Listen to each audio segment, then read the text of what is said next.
right, welcome to Recurring Nightmares, episode 62. I am Jeff, joined as always by Chris. Hey. And on this episode of the show, we're going to do two movies that are about death itself coming for you, two recent films, The Monkey and The New Final Destination. We will get to them shortly, but first, as always, we talk about what we've been watching. Not a ton for me this month, but what have you been up to, Chris? Not a ton either. I guess the big one, and we both saw it. I think you saw it today. We both saw the new Mission Impossible, The Final Reckoning. I did indeed. Yep. Should maybe be the final film, and they should give it a reboot in like 5-10 years or something. You really think it's going to be the final one? No, because he has recently said he wants to make movies until he's 100 years old. Yeah. I saw, like, when they were doing, like, the premiere of it somewhere or something, that are trying to, like, ask him about that. He's like, I just want people to enjoy the movie. I don't want to talk about that. It's like, obviously, he wants to keep doing them if he could. I mean, this one very much is set up to be, like, a bookend to everything over the last 30 years of this series. I know we are on differing ends of this. I don't think you had any fun with it. I did enjoy it, but it's probably, these last two films are very troublesome. The storytelling, it's muddled. This is a 3-hour movie. I think the last one was like 2 hours and 40 minutes. It was literally almost as long. It was like maybe 5 minutes shorter. Well, and that's where I came out of this one going, like, in Dead Reckoning, I was looking at my phone, like wondering when is the good stuff going to happen in that? Not that I disliked it. It's just like towards the bottom of the Mission Impossible movies. This one, I was like, I didn't look at my phone. Like, I was entertained the entire time. It's just very dumb. I think the villain, the entity, sucks. Like, it's a bad villain. These stakes are stupid.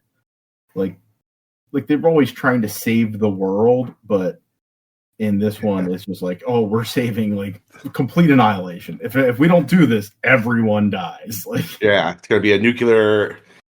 This AI is gonna take over the nukes of everybody, and then everyone's gonna, like, preemptively strike each other, and yeah. And because of, like, how stupid the premise is like, there never feels like there's a chance that they're gonna fail, right? Like, they're not gonna end the movie with total global annihilation. Like, I think it would have made for an amazing film if they were just like, oops, he doesn't do it this time, and boom, everything's gone. No, they didn't do that. He saves the day once again in a dumb way too. It's like he connects two devices together at the end to trick this AI thing into going somewhere else, and it's like, doesn't make any sense. How are these devices connected to the internet? Like, well, you think about it, it's like none of it really checks out, which is fair. That's fair for a lot of them. Like, if you really start digging into the Mission Impossible stuff, it's like, this is all pretty dumb. But this one goes, like, it jumps the shark a little bit. Like, they bring back the dude from the CIA chamber. Like, he's in that secure from part one. Yeah. And it's like, all right, now we're really stretching it out. Like, they introduce a dude and introduce him as Jim Phelps' son. Like, and he's supposed to be, like, I don't even know what he's there for. Like, he's not really an antagonist to Ethan or the team. She's like, I'm going to bring you in, but not really. Like, none of it makes any fucking sense. He was in the last one, but it was just like they do a lot of things in this new one to try to tie it back to previous entries. Every single one, like the rabbit's foot from 3, which was a biological device. Like, they tie that one in there. It evidently wasn't a biological device. Like, everything they've ever done, they try to tie it all in, and it's all a little bit sloppy. And it's like, what kind of worked about the previous Mission Impossible movies was they're just kind of standalone. Yeah, 5 and 6 linked, but they feel like one big cohesive story at the end of it. But none of the other films tied together. And now it's like, oh, well, we're going to tie every single film together. So good luck with that. Hope you enjoy. I mean, I like I enjoyed like the whole dive sequence on the submarine, and like I thought that was cool. The plane sequence was neat, but those are the two big sequences. That's it. Like it's a 3-hour movie. Those are your two big action sequences. There's like a car chase at one point, but Was there? Like, yeah, like when he's leaving the facility in South Africa to get onto the airplane. There's like a whole car sequence in the tunnels, which wasn't bad. It's short. I already forgot. Yeah, I mean, I enjoyed it. I get where people be like, "Yeah, this sucks. Like, doesn't work for me." But whatever. It's over now. I thought this was a disaster, and it's funny like hear your thoughts on it because like I kind of differ with you on what I don't like about it. Like, so I heard so much about how this takes forever to get going, and the first hour is boring, and I guess there's like some truth to that, but like I actually didn't hate the story. Like, I liked the idea of this AI being out of control, and they have to stop it, and it's gonna bring the world to nuclear annihilation. And I actually was like, oh, I thought it was cool that they tied it to the MacGuffin from part 3. I didn't mind that they brought back the guy from the first one. Like, I was kind of like on board, and I was there. Like 5 minutes. Like I wasn't not on board with it. It's just really silly. It's goofy. Like I like the idea too of like doomsday cults rising up because of the way the AI influences them. Like, it feels of the time. Sure. But like 5 minutes in this, like when the opening credits, like right before the opening credits, like he rescues Grace, and he's like, I wouldn't let anything happen to you. I thought that was funny. And then they start the opening credits and they play that music. And I'm like, you know what? I put everything aside. I'm here to have fun. I've always liked this series. I didn't like the last one. I'm like, at this point, I had an open mind. And that lasted for about an hour for me. And then as it went on, like, I didn't think the action scenes were any good at all. Like, I didn't care about the sub scene and the flying scene. Those are basically all you get. I was so surprised because, like, one of my complaints about the last one is it really only has 2 action sequences. It's like a car chase, and then a train sequence at the end. And like here, it feels like even less. And yeah, like the whole movie starts to collapse under the exposition that they keep like. So they go do this something.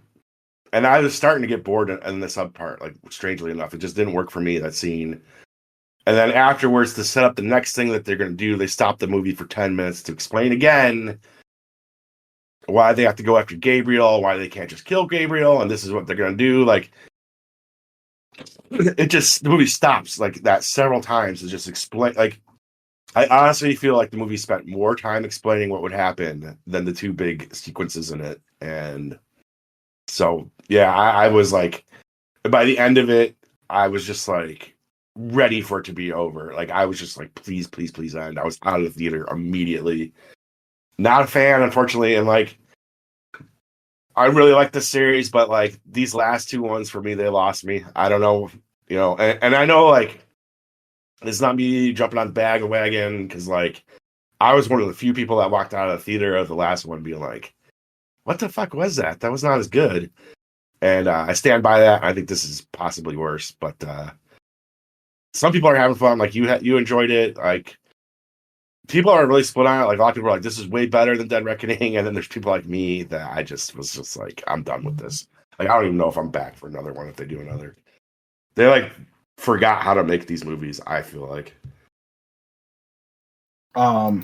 yeah, I don't know what happened. Like honestly, it should have ended at Fallout. Like Yeah, this I is such know. it was such a good ending.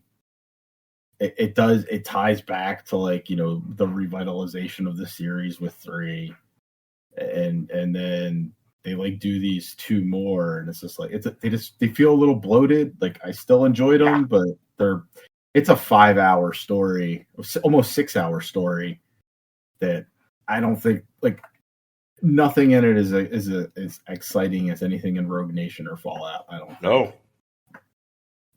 Go watch those.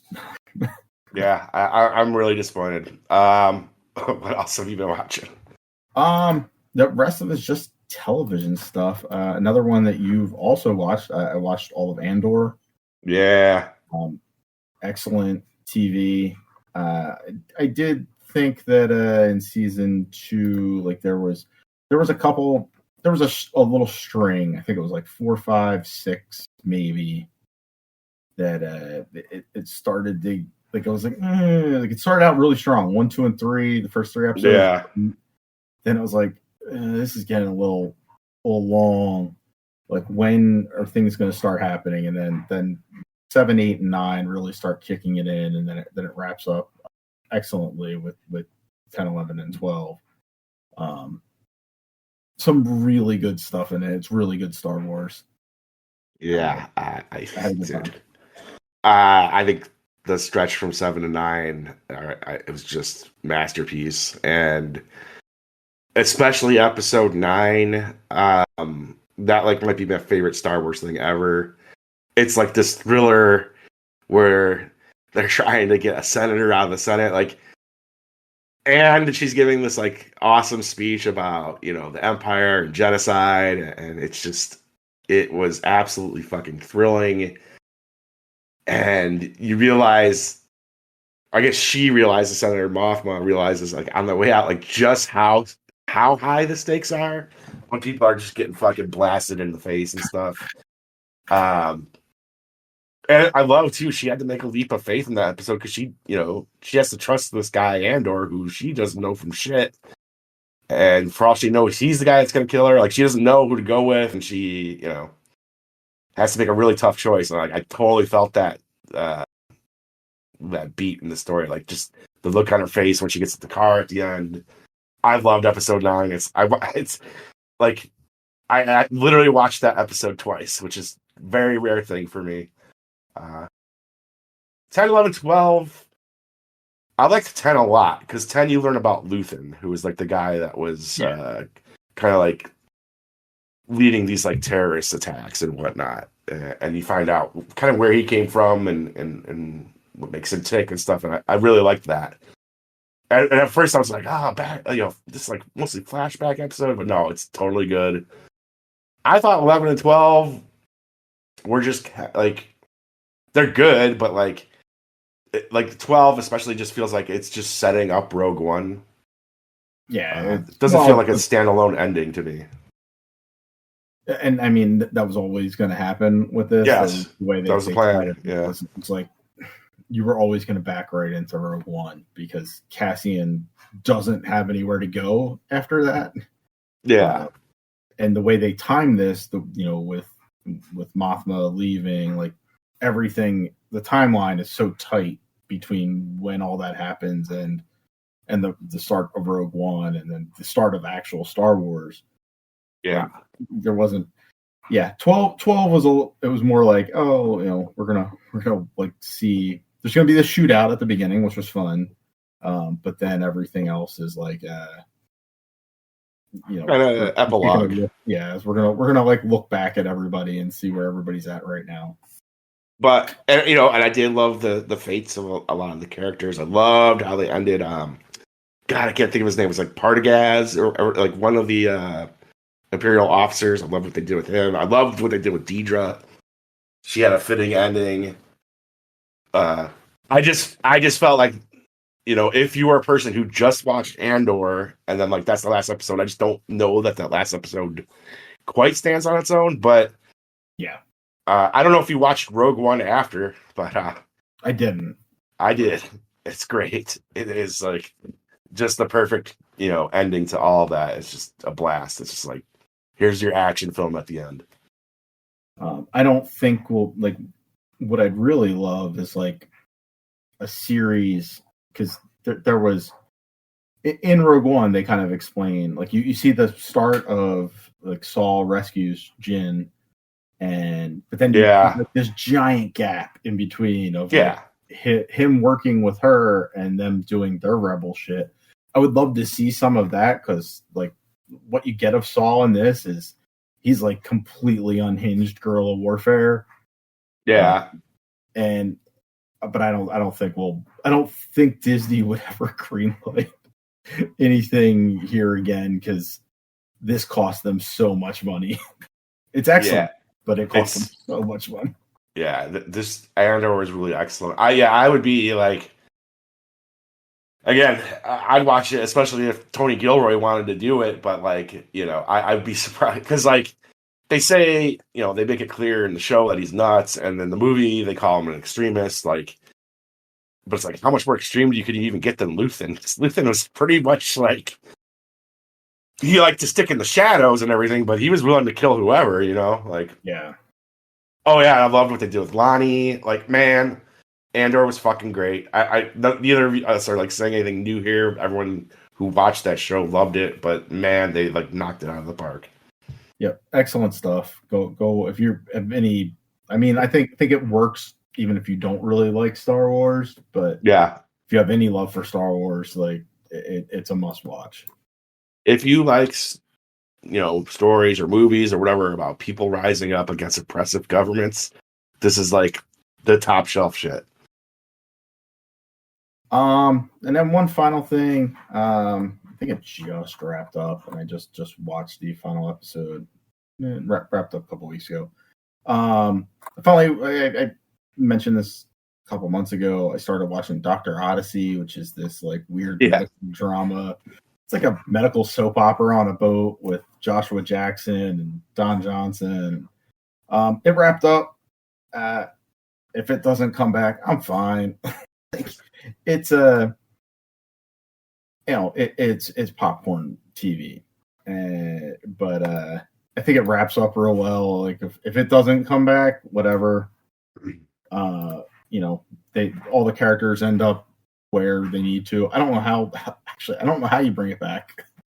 Because you're gonna lose. To me, the show was like centered around Philippa Sue's character, and she's gonna leave to go to med school or something. So like you lose her.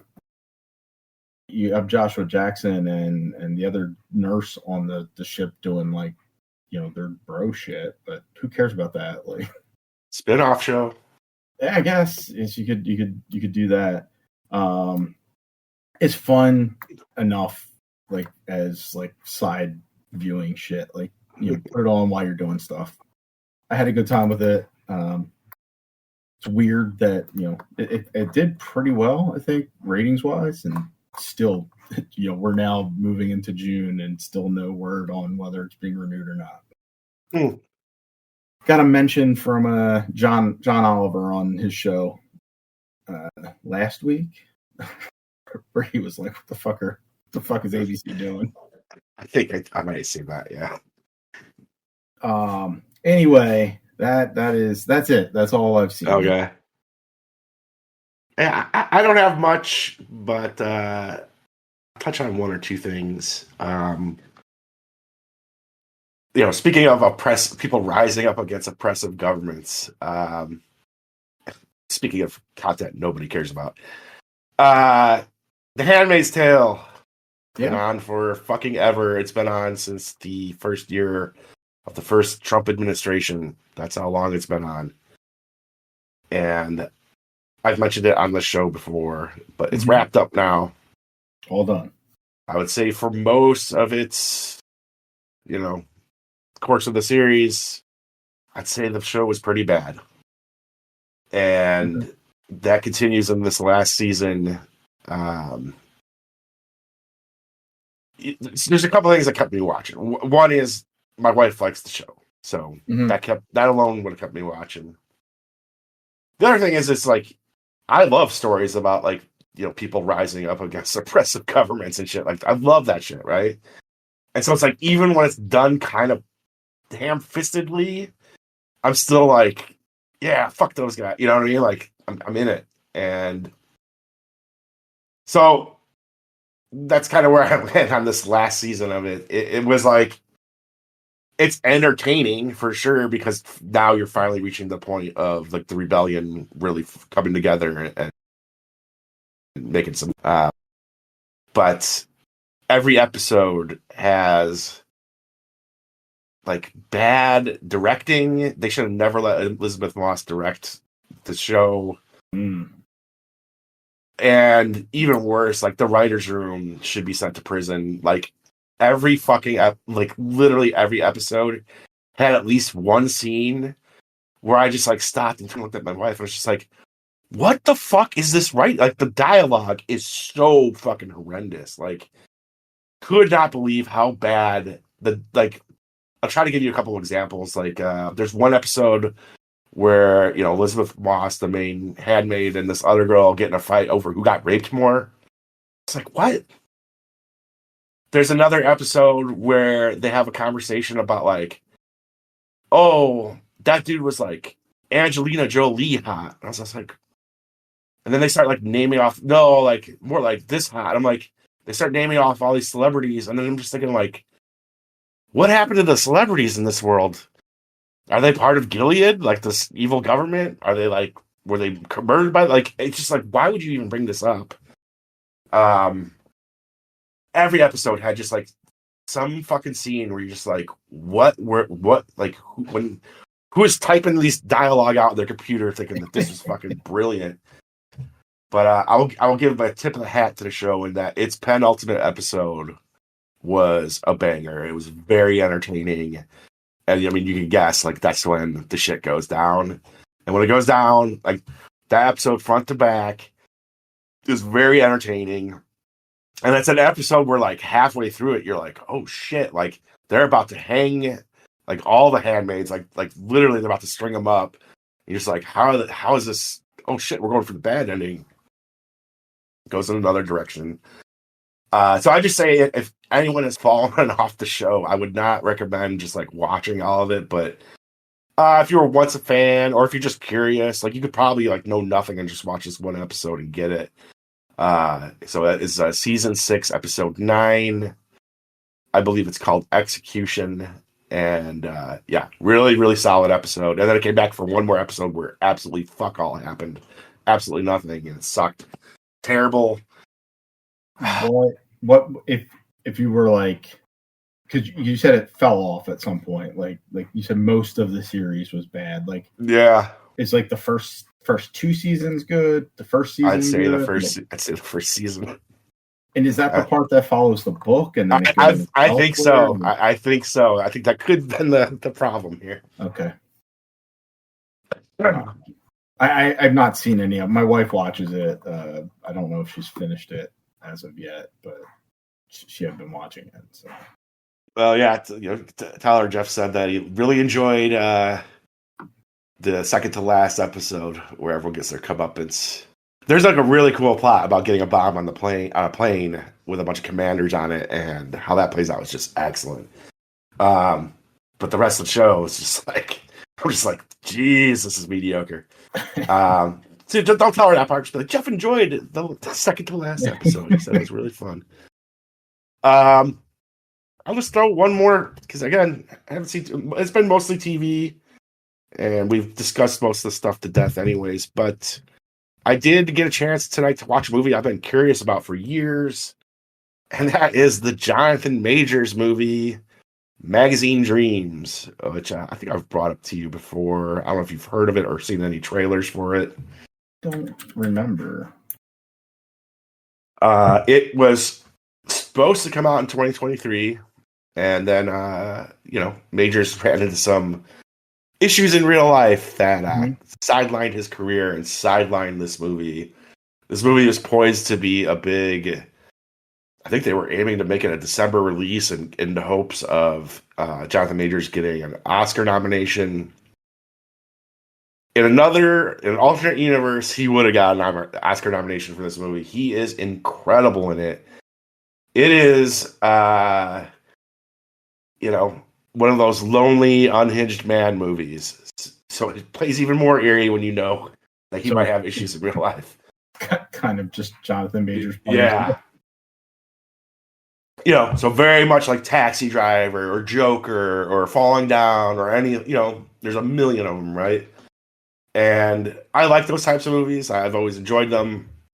And this is another one of them. And it's about Jonathan Majors is this guy who has dreams of being a famous bodybuilder. He's working really hard at it, but he also is socially awkward, much like Travis Bickle and Taxi Driver.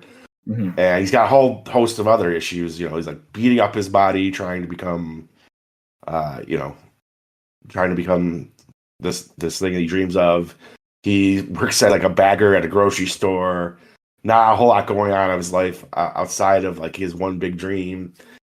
And yeah, it's just like if you are into those types of again, like Taxi Driver, movies like that, this is well worth checking out. Like he is just fascinating to watch from beginning to end. It's just like, where is he gonna go? Like this guy's so unhinged. Like he starts at like an 11, where you're just like, oh shit, this guy's very troubled. And there's some crazy shit that goes down in it. I really enjoyed it.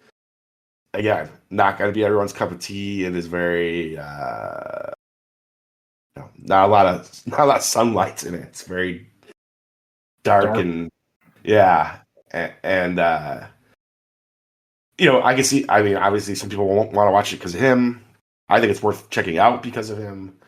I can see people having certain issues with it, but I thought it was really well directed, looked great, and it was just one of those tour de force performances. So I thought it's well worth checking out if you're into those types of movies. Streaming now?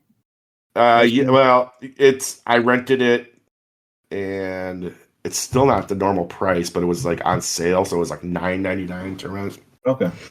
I've just been waiting for years because I'd heard such hype at the festivals when it came out, years ago. So it's like, all right, $10.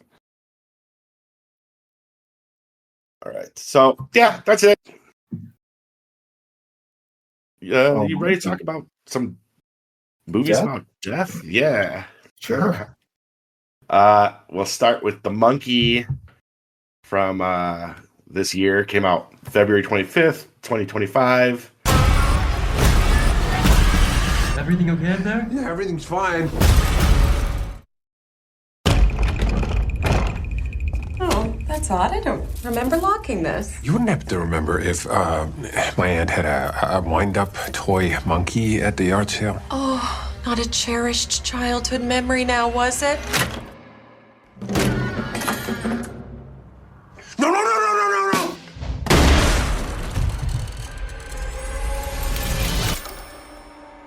The coroner said it was an accident, but it was no accident. It was a monkey. When I was a kid, my twin brother and I found something that loved to kill. I did everything I could to make it go the fuck away. But it had other plans. Hello, brother.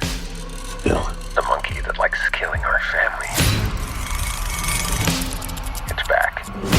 It must be vanquished. Why don't you vanquish it, huh, Bill?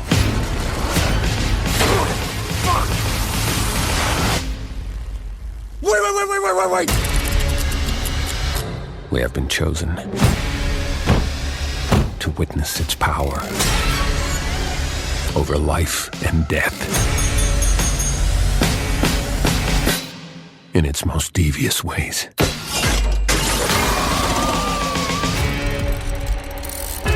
It's a toy monkey? It's evil. It's basically the devil. Everybody dies. And that's life.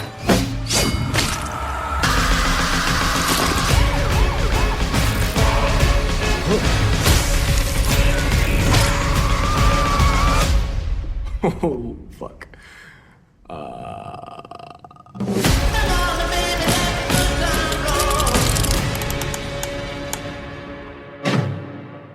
is written and directed by Osgood Perkins, who we've discussed his film Longlegs on here last year. Mm-hmm. Based on The Monkey by Stephen King, which I think is one of his short stories. I'm guessing in like Skeleton Crew. Yep, it's in Skeleton Crew. It had a budget of 10 to 11 million, made a box office of 68 million. So it did pretty good. Good turnout. So yeah, this is an adaptation of a Stephen King story, but if you're familiar with the other series we're going to discuss tonight, Final Destination, I think this feels a lot like it doesn't feel like what this feels like to me is if they gave Final Destination to like an auteur director like Osgood Perkins and said, reimagine it. That's kind of what The Monkey feels like to me. I don't know if you'd agree with that or not, but like, sure, I could see somebody taking the concept of Final Destination of like death coming for you in like these like Rube Goldberg type contraption ways where just like a series of coincidences just like snowball into a death. Because that seems to be that's what a lot of The Monkey is. Because the monkey's not it's a toy. Like it's just but everything is kind of attributed to it. So I could see somebody taking that idea and being like, yeah, here's like a new Final Destination for sure. I just, yeah, and it's like we're gonna make a physical object, a manifestation of it here, right? But they kind of do that in the other movie we're gonna discuss this month too. But I think what I mean more is, this is very humorous, but it's a little more artfully done than I would say the Final Destination movies are. Like this feels like something done by a real director, not kind of like a throwaway slasher kind of thrill ride like those movies are. Sure, if that makes any sense. Also, I'd say another difference is it's not just Rube Goldberg stuff in this. Like you could just die from. So like the first half hour of this movie is like when they're kids, right? It's like these two twin brothers that are kids. Yes, and their mom. Like one point, one of the brothers walks in, and their mom is like cooking, and she's like chopping stuff, but she has her back turned to him. And he's like, "Mom," and then she turns around, and she's like, blood, like her eyes are all bloody. There's like blood pouring out of her fucking nose and shit. Yeah, she had like an aneurysm or something. She had an aneurysm, so it's more because that's one thing that's like silly about the Final Destination movies. Is like, oh, death is coming to get you. Like, there's this whole thing in this other movie we're talking about tonight where there's like this person death proofs their house, but it's like you could just die from a heart attack. You know what I mean? Like, again, Final Destination movies they're kind of silly, but I like that this is just like no, you could die for any reason. And they explain like the mom dying in the good brother Hal in this. He explains the mom dying. He's like, the doctors called what happened to my mom a boomerang aneurysm, but I was the only one who knew what it really was. I'm quoting him. He said the chances of it happening were 1 in 44 million, and that's just another way to say it has to happen to somebody, and that's how it works. It kills who it wants when it feels like it, and it doesn't owe you an explanation. It doesn't take requests. It's true what it says on the box. It's just like life. And I think that the Final Destination movies and this are kind of like meditations on death. But I do think that, one is more of a like carnival thrill ride. And then this is a little like, this is fun. This is a very fun movie, but it's a little more like, it feels like it's trying to say something about it. If there's something that I think both of these movies kind of have the same message, which is YOLO, basically. Yes. It's like there's nothing you could do about it, right? Like, so yeah, the movie spends, like I said, like a good half hour. Well, I would say in this, it's like you could stop wishing with the fucking monkey. Well, yeah. Because that plays out as the movie goes on, and we'll get into that. But there's something set up in this first half hour that is paid off kind of at the end. But it actually starts off with an Adam Scott cameo. I don't know if you remember that. He's like a pilot. Yep. And he runs into this pawn shop and he's got this little toy monkey with the cymbals and the drum. Or actually, no. And this is the drum. It's like a monkey with a drum. If you look at the old Stephen King cover, it's like with the cymbals. But he's desperate to get rid of this monkey. He's like, it's not a fucking toy. I just want to get rid of it. And like, it starts off with a good kill. You gotta start these types of movies off with a good kill. It sets off like this harpoon in this pawn shop. It goes right into the owner's, right in the middle of him, and then rips his intestines out. But then after that, and you've come to find out that Adam Scott was their dad, and he was trying to get rid of this thing, and you find out that their dad abandoned them when they're little, obviously because he was trying to keep them safe, right? But another Stephen King trope right away that like the mom's telling them your dad went out for a pack of cigarettes and he never came back. Yep. Which is exactly how Stephen King's dad disappeared in real life. He reuses that often. Yes. And like this feels like a Stephen King movie. Like I think especially because of the voiceover by Theo James, who is one of the both of the brothers. Yep. Like just like that voiceover I just read you, that just sounds like Stephen King, and it's just like a trope in his movies. Like all of his like good like artsy movies, like Stand by Me, Shawshank Redemption, I think has voiceover, right? So like right away, I'm like in my comfort zone. I'm like, I love this type of Final Destination story, and I love Stephen King, and this kind of mixes the two of them. But there's a death early on. So they got the kids, somehow the monkey shows up at the kid's house, and there's a death early on where they go to a hibachi restaurant, and I think that's with their babysitter. Yep. And silly, but like somehow the chef slices the babysitter's head off and lands on the grill. Yeah, he's like waving the swords around her, or like the I just don't get how that happens. Accidentally cuts her head off. But then they attend her funeral, and then afterwards, like the two brothers are kind of asking their mom about death and stuff, and she's like, very morbidly, like, yeah, everyone's gonna die. You don't know when it's coming. You don't, nobody knows. You can't control like how you're gonna die. Like and some people die in really, really like. Just starts telling the sons like really horrible ways that they could die. I'm like, jeez. And then just like, so what do we do? And she's just like, well, let's go dancing, because that's the only answer there is. Like, what, you can't do anything about it. You're gonna die, right? Well, go have some fun. Yeah, and that's kind of the message of the movie. She's like, let's go dancing. So she eventually dies from the aneurysm. I think it's at the first funeral. There's a very like fucking stoner priest that's just like, yeah. Yeah. There's a humor to this movie that I think won't be for everyone, but man, I found it really, really funny. Because it's like, because you have these like brutal deaths and these like very dark themes, and then just like some goofiness on the side. Yeah. Like, and sometimes the deaths are also goofy, like the hibachi one. There's one, the fucking ant, like she runs out. Yeah, fire. It's hysterical. Yeah, she runs into a for sale sign. Do you remember that? It's so funny.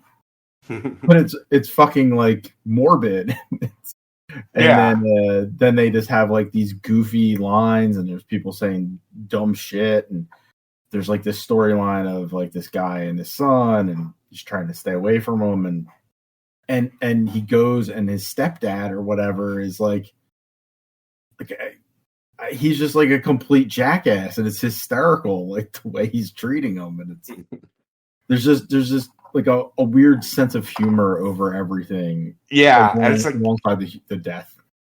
And it's like, I don't know, either I think you kind of vibe with Perkins' humor or you don't, but I definitely do. I think it's so like after their mom dies, the aunt and uncle takes them in.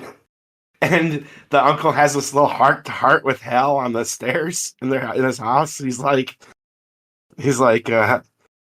we never wanted to have kids, but and the uncle's played by Osgood Perkins here. He's like, here we are. He's like, we're also swingers, but oh well. Like, it's just like, why are you telling this kid that? And he's like, I promise you though, we're gonna do our best. It's just that our best might be pretty bad.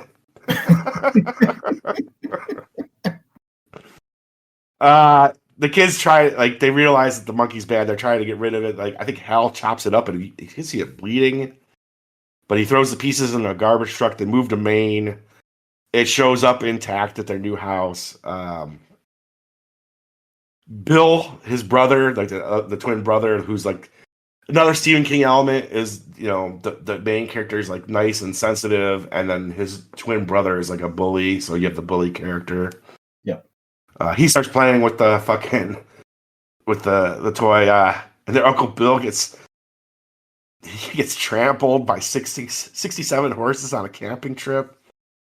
And they said they show the sleeping bag being open. Like, it looked like cherry pie, and it's like, yep, that's exactly. I bet you they use that. Oh, absolutely, cherry pie filling. Yeah, but the end of this like opening half hour kind of ends with that, and then it ends with the brothers deciding the best they could do is like lock the monkey back up in its box. They like chain it up, throw it at the bottom of the well, and then we flash forward to like 30 years later or whatever. It's like 35 minutes into the movie. Yeah, they Jason him like chain it up. Yes, put him at the bottom of the lake. Well, yeah. But yeah, we get to the future, and I think Hal's working in a grocery store. We don't know what's up with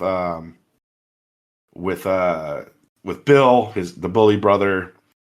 They're both played by Theo James from The White Lotus.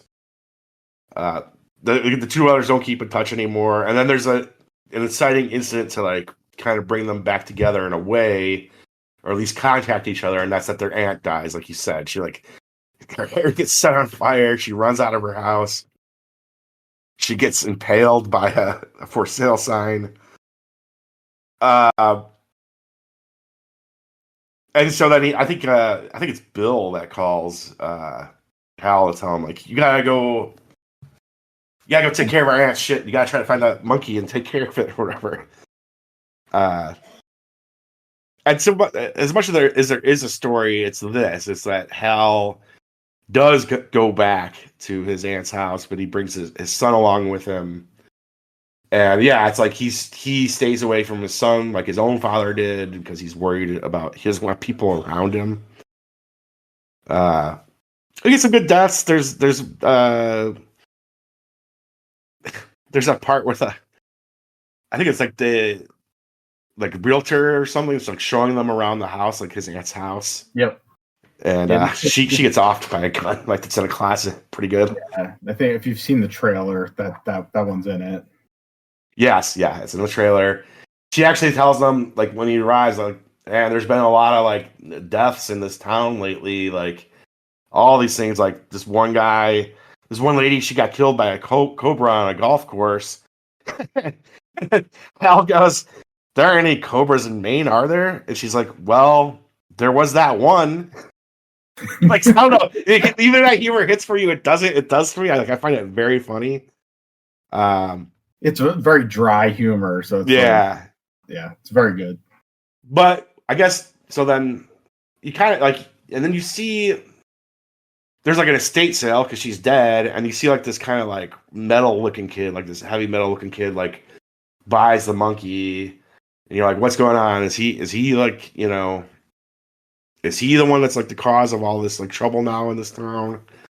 And no, it's not. It's that Bill had found this kid and bought the monkey off him, and Bill is obsessed with turning the key on the monkey's back because he believes that the person who turns the key.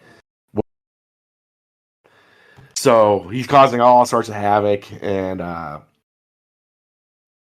it comes to like a confrontation at the end, where like you just see like they go to like his brother's like hiding in some like empty warehouse or something. They go to confront him, and he's like, I've been turning the key, and like there's like planes crashing in the background, like he's causing like chaos on a massive scale. And then one of the, he's got his place all like booby trapped and shit, and something sets it off, and he gets his like head blown off by like a bowling ball or some shit. Yeah, I don't think the movie has like a super strong plot, but I just like love it. Like I don't know, like I just love like the ideas in it. I love the sense of humor. Well, I mean, there is kind of is. I mean, it's not super strong, but like there is this whole idea of Bill. He's like going back and got the monkey because he has realized that Hal wound it when they were kids and killed his mom, and so he's trying to get revenge on Hal, or he wants to die. Like he's like one or the other. But like I'm going to get you, or maybe something gets me. But like he's causing all this chaos to draw his brother in to be like, look, I know what you did. Yeah, I can't believe I like skipped over that. I was probably going to get just about to like get into it in my thoughts, but it's like, I don't think the movie has like a strong like plot. Like this happens, then this happens, then this happens. Like I think it has like a strong emotional story though. Like where it's like, oh yeah, so the Bill like reveals that like I know Hal, you were the one that turned the key that killed Mom. That's why she had the aneurysm, and he's just gone completely unhinged. But he ends up dying. And then Hal and his son kind of like drive off as everything's like on fire and falling apart and shit. Like everything's in chaos. You get, I think, kind of a weird part in the final scene here where like Death rides by on a horse. Like you see like this ghost. Yeah, it's like okay. But they're like, what should we do? And then Hal's like, let's go dancing. It kind of goes back to what his mom said at the beginning, where it's like, there's nothing you can do about it. Like the best we could do is keep this monkey close to us and not turn the key. Like basically, don't do things to bring about your own death, but that's about the best you could do. And I like, to me, like the whole movie works as a metaphor and kind of like as an elevated version of Final Destination. I really enjoy it, but we hear like your thoughts on it. Yeah, I mean, I really liked it too when I saw it back. I saw it back when it came out in February. Mm-hmm. Very similar thought to you. Like it's this very dark film with these heavy themes that like has this like funny humor that may or may not work for people. Like if you don't like dry humor, like you might not find it as funny. But it did work for me. I laughed through a lot of the film, and so did some of the people in the theater. Like it was about half of us that are laughing at it. I think the others were horrified and probably thought we were nuts. But I think it has some great kills in it that are really well shot and entertaining. And yeah, there's this cool, well, maybe not cool, but there's this strong like emotional tie between the brothers and the son, and how like all that kind of plays out over and over again as you try to hide yourself from the consequences of life. And instead, you should just, hey, don't do things that are going to fuck things over for you. Like we're going to put you in danger. But otherwise, just go and live your life. Like, kind of like the whole point of it is like, go live your life. Don't do things that are going to fuck you over. It's a nice message to kind of come away from a horror film. So, yeah, I really enjoyed this one quite a bit. Yeah, me too. Score? I'm gonna go 8 out of 10. I'm 8.5. I really like. This is like my favorite horror movie of the year, probably. And will it be top? Maybe, but so far, it's one that just tickled me. I was just like, this is just so great. And it's because like, I guess getting into our next movie, it's like I'm a huge fan of the Final Destination movies, and it like really felt like an elevated, reimagined version of that.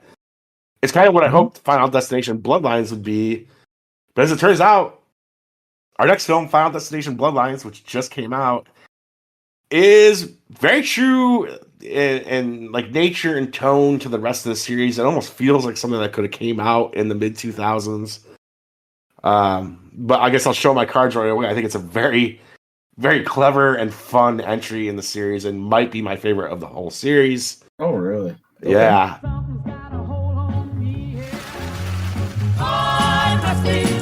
Drinks all around.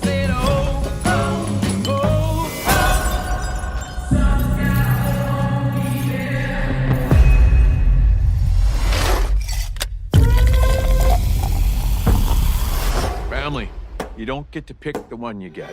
Just gotta love the one you got. I always knew this day would come. I got it. I don't think you got it. I held him off for years. Charlie, get up here. He's a relentless son of a bitch. Won't stop till he finishes the job.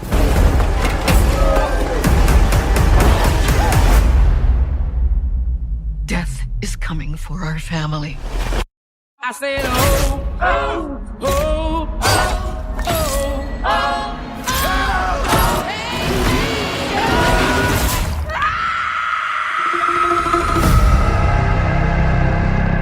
Grandma, what's happening to us? Years ago, I had a premonition that started it all.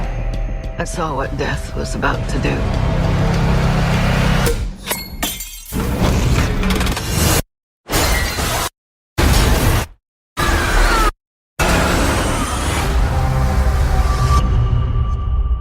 I saved a lot of lives that night. Everyone needs to get off the dance floor!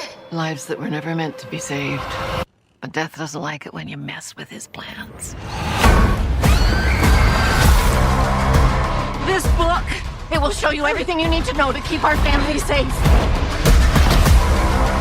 It all started with Grandma. Death is coming for us because we were never supposed to exist. Watch out!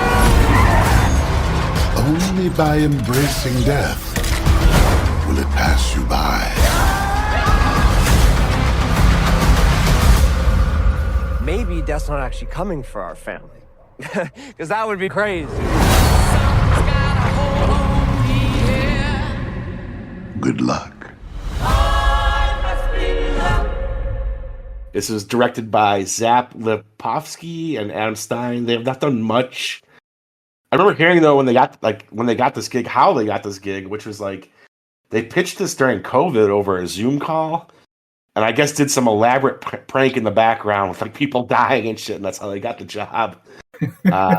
They're clearly like big fans of the series. Like you can just feel that all over this, including by the screenplay, which is by Guy Busick and Laurie Evans Taylor.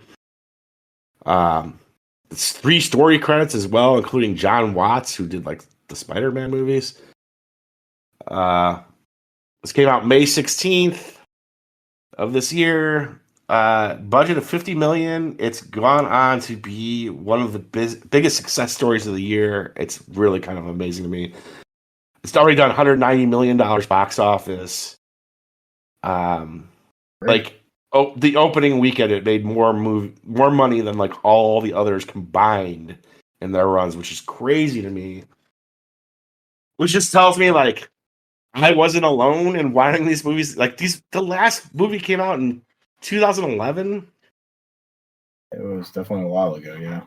And so it's been a long, long time, and it's just like I guess the hunger, like I think the fan base built over the years, like people heard about these movies and seen them. But it's just been so long, people I think were just excited to have a new one of these. And I think luckily they're not reinventing the wheel with this one at all. But I do think it's very clever and very fun, and there is some new spins on it. So this one actually starts back in the 60s? Yep, 1968. Yeah, and so like all the Final Destination movies have to start with this big disaster scene where a bunch of people die, and then you find out at the end of it, it's someone's premonition as they're about to walk into this situation.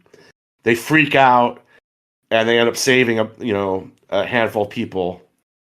And then since those people have thwarted death's plans, death comes for them. Now this is a little different. This one, same idea, kind of, but it's at the opening of this like basically Space Needle like thing. It's like a restaurant, but it looks like the Seattle Space Needle. Yeah, which is what I thought when I saw like the. Oh yeah, everyone assumed. Like, yeah, oh, it's like going to take place at the Space Needle. That's fucking nightmarish. I've been up that thing. Oh yeah, enough. Did you find this to be like an accurate like? Did it kind of look and feel like how that would be, like the elevator and all that? Like, no. No, I mean, it was way more rickety than it is in real life. The actual Space Needle, but yeah, like it's how you kind of envision it in your head for sure. Yeah. So yeah. Anyways, they're going to I guess it makes no sense because like they built this whole fucking Space Needle to have a restaurant at the top of it. Like, yeah, you'd spend like billions of dollars to build this. But it's a young couple. They're going to it. Like they're going. I think they're crashing it actually. Yeah. But it's like the guy's gonna like propose to her, right? Or like, yeah.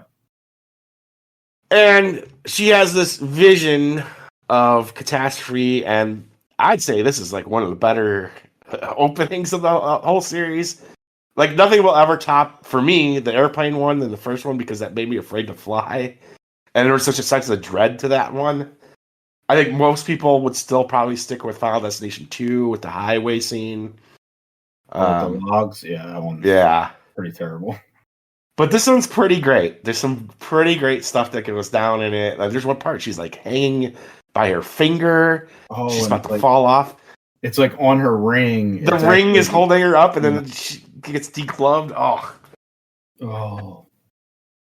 But at the end of all of it, you find out it's not this lady having a premonition or something. It's like this girl who lives now who is having dreams about this. Yeah. And surprise, surprise, she's dreaming about her grandmother.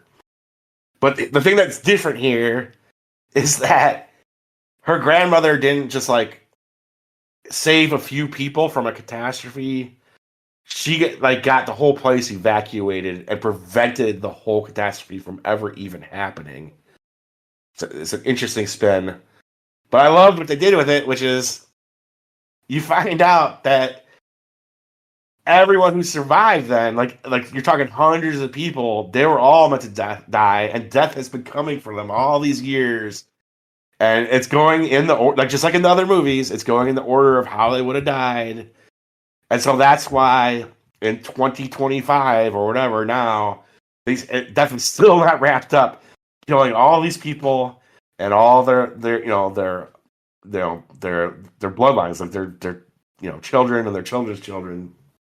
It's still getting to people, and so like, even though like her granddaughter was never there and had nothing to do with it, like she and her entire family should have never existed. I think that's pretty neat, but I think what's even neater about it is it ties the whole series together because you find out that basically everyone who's died in this whole series, like somehow, is related to somebody who was in that Space Needle in the 60s. I thought that was clever. I don't know how you felt about it. Like, I really enjoyed that.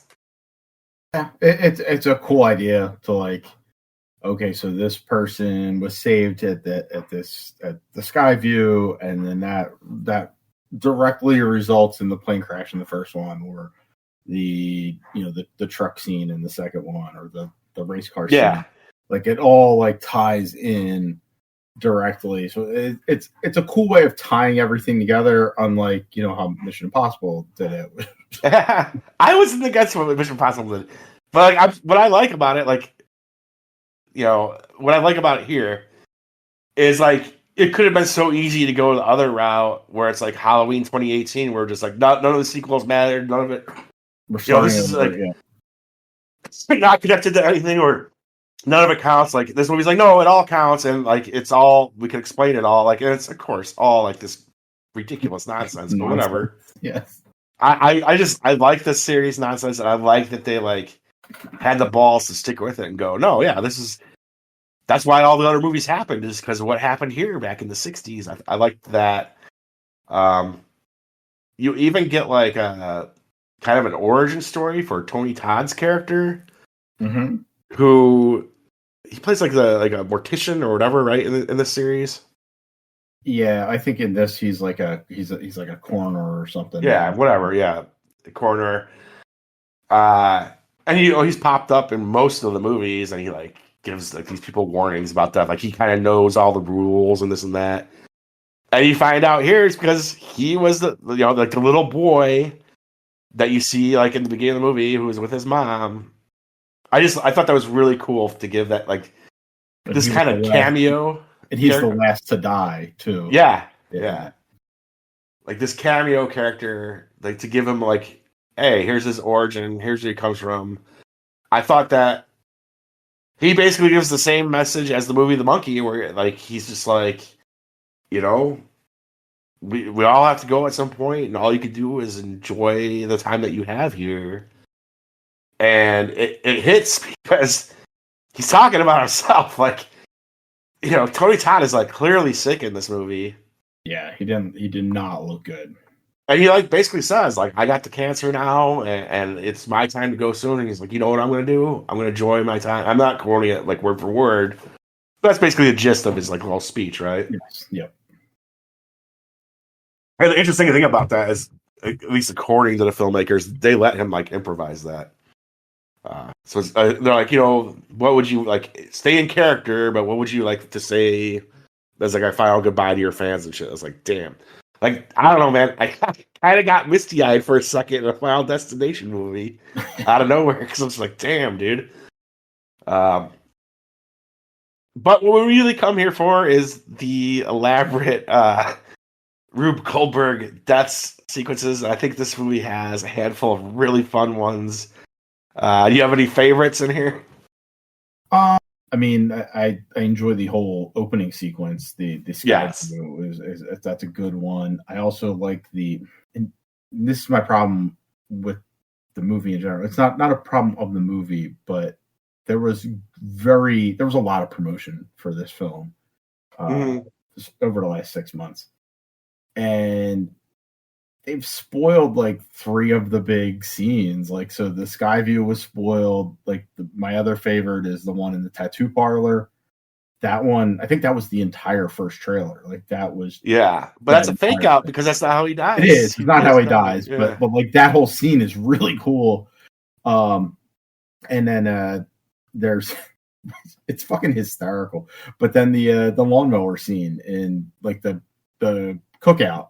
You're the second person that had said this to me. That's like, that didn't even occur to me to be like one of my favorite ones. Like it's neat. Just there's a lot of tension in that. Like it's not a good. There's danger everywhere. You're like, what's going to be? Is it the ice in the glass? Is it the rain cutting the thing? Yeah. But all 3 of those were also in the trailers. But I found all 3 of them also super fun in the movie. Yeah. There's a really dumb one. I mean, it's fun, but it's really dumb. The MRI machine. Oh, that's my second favorite. That's amazing. It's the kid in the tattoo shop. He's like their cousin or whatever. Yeah, I think they did something clever with him too, because they're like, oh, they're going in the order of your births or whatever. Oh yeah, and he doesn't die in the tattoo shop, and then it's revealed to him. They're like, I know why you didn't die. Like, and I was like, I know why you didn't die. You were adopted or whatever, or like you weren't. Your dad was the neighbor. Yes, that's why he's like, is that why you always wanted to play catch with me? That's a great line. And but he eventually gets it because he fucked with death. That's also because they do that fake out, and you don't know that yet. They get the sister with the fucking trash can. Okay, so that's my favorite one. That one's really good. That one's funny.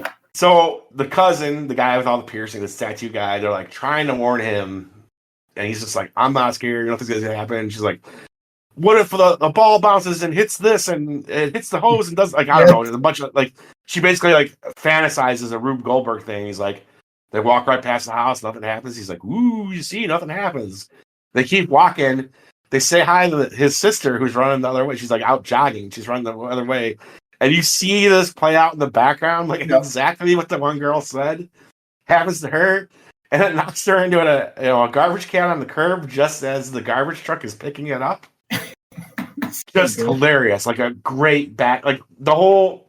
And it's all in the setup background. Yeah, the whole setup of it, and then like to have it happen as a background gag is so fucking awesome.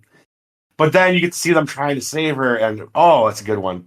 Like the garbage truck just like crushes her fucking skull. Groot. I'd say the only bad thing about this movie is like that one's clearly CGI. Yeah, but it's so fun that I just didn't care. I like that. That's my favorite one in the whole movie, and then the MRI mission is the other one. With he's in a room. Another clever thing, I think they're trying to like momentarily kill this one kid and bring him back because that might get death to skip him. They're like giving him peanut butter because he has an allergy. This MRI machine gets. What's that? Great bit there too. With he hands him like a Reese's peanut butter cup.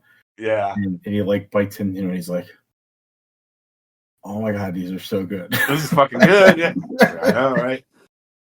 But yeah, the MRI machine gets turned up like to max, like research level, and this dude has a lot of piercings, and so it's so funny. You see his dick go up in his pants.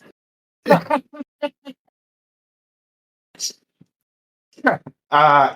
those are my two favorites. And then there's another thing, another new thing that they added to it, where there's a physical manifestation here too, like the monkey, where it's like this lucky penny that travels through time, like throughout all this. Like you see this little shithead kid in the beginning, like taking a penny out of a fountain, which you're not supposed to do. It's bad luck.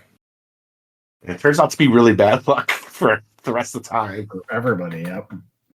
And leading up right to the end, where somehow the penny ends up stuck in the train tracks and derails a train. And that's a big final kill with. They think they've escaped and they solved everything. And and like the train does miss them. And then they're still like running away. And a log truck runs into the debris, and you just see these two huge logs come over the top, hit the two remaining characters, the brother and sister, and cut to credits. Obviously, they're doing lots of nods to like part 2 there. Like they kind of teased that log truck too for a little bit near the end. They were promoting the film. I know, yeah. Trucks, like good but again, it's just another like. Obviously, the people that made this like really enjoy the series. Yeah, I don't know. That's kind of it. I didn't go through plot point by plot point. Just I told them the big things and we talked some of the big kills that we liked. And like all these movies, they think they made it at the end, but they did not because there's no cheating death. What do you think of it? It's a good fun time. I watched it in almost packed theater. Everyone really had a good time with it. I think they do some smart things in a way to tie it all together as a franchise, which has like played within like having an overarching narrative, like tying things together. Mm-hmm. They're able to tie all of them together at once. Really cool there. Some really fun, innovative, setups for death. That lawn sequence is super tense. Like it's a ton of fun to watch. I just had a really good time watching it. I think I would go 7 out of 10 here. Yeah, I'm a big fan of the series. A lot of them are like, some of them are straight up bad. Like part 4 is terrible. I'm just so happy to have it back. Again, I was hoping for them to like reimagine it and make it something more artsy, but I guess I got that in the monkey. They kind of stuck to the tone and stuff of these movies, and guess what? These 2000s horror movies are still fun now. And I'm happy they just didn't fuck it up. Like I found it to be clever, kind of winking to the fans, and I have to say, like, I think it might be the best one in a lot of ways. There'll always be that first one that scared me to death, but I think this is one of the best ones. For me, it's an 8, which I think that leads us to, we both kind of lean towards the monkey. Yeah, very slightly. I did do a poll, it is negated now, but the poll went 100% the other, or not 100% the other way, 80% for this Final Destination. But we outweigh it with our 2 votes. Just So wonder, congrats. like, whatever they did here, they with Final Destination, they hit on what people wanted. Clearly, like it's it's almost $200 million, and the Monkey did well, but like what, it was like 80, 90 million. I think it's 70 something. Yeah. So, like, I think more people probably have just seen Final Destination Bloodlines, and bigger fan. It has a fan base. It's a series. Yeah, The Monkey is just one movie that I think got mixed reaction. I think I am like you and I are like on the way higher end of reaction than The Monkey. It just clicked with us. So that's our winner of these 2. But I love them both. I think these are both really fun horror movies. Yes, go watch. If you're looking for good time horror movies, these are it. And if you're death obsessed like I am, this is your shit. What are we doing next time, Chris? All right. Well, I'm breaking all of our rules this time out, but we're going to watch a pair of religious films. Okay. But they're not horror films. Okay. We're going to watch a pair of religious comedies. The first being Dogma from 1999. Is that available again? It hits theaters in a week. It will be in theaters. You'll be able to go see it, Jeff. Okay, will it be on digital shortly after? Because it might be one of those like it's there for a day. No, like I looked around, like it's there. I mean, I can go. There's not a lot of screenings of it, but multiple screenings a day, for at least a week in theaters, and then I think at that point, then it will hit digital for the first time ever. Yeah. So Kevin Smith's Dogma, it has been lost for 25 years now. Yeah. And the other film, I don't know if you've ever seen this one, Jeff, but it's called Saved with Jenna Malone and Mandy Moore and Macaulay Culkin. No. Yeah. So Saved with an exclamation point. Okay. And that one is available on Hoopla or Roku, like for free if you have like a Roku channel. Otherwise, it's like a $4 rental somewhere. Okay. Yeah. So these are we're in June. This will be our June movies. It's Pride Month. These both are. You would be surprised. Like Jeff's like, Dogma's not gay coded at all, but Dogma is a very queer film, and so is Saved in a lot of ways. They're done from heterosexual viewpoints, but both are fairly coded. So we'll be watching them in June, but they will be our show. They'll be our July, our early July. Yeah. All right. So yeah, I just with Dogma coming out, I was like, well, let's try this one. Let's go a little out of the comfort zone. Yeah. And you've never seen Saved, so I'll be interested. No, yeah, I've never heard of that one. All right, we'll be back next time with some comedy.